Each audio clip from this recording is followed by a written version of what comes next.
بسم اللہ الرحمن الرحیم۔ سیدنا عبداللہ بن عباس رضی اللہ تعالیٰ عنہ سے مروی ہے کہ رسول اللہ صلی اللہ علیہ وآلہ وسلم نے فرمایا، مجھے مسواک کرنے کا اتنا حکم دیا گیا کہ مجھے یہ گمان ہونے لگا کہ ان قریب اس کے بارے میں قرآن مجید نازل ہو جائے گا۔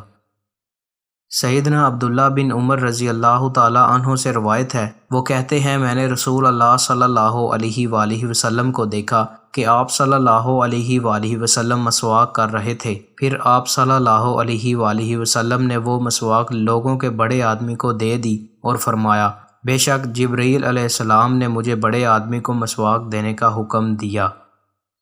سیدنا واصلہ بن اسقع رضی اللہ تعالیٰ عنہ سے روایت ہے کہ رسول اللہ صلی اللہ علیہ وآلہ وسلم نے فرمایا، مجھے مسواک کرنے کا اتنا حکم دیا گیا کہ میں ڈرنے لگ گیا کہ کہیں ایسا نہ ہو کہ اس کو فرض کر دیا جائے۔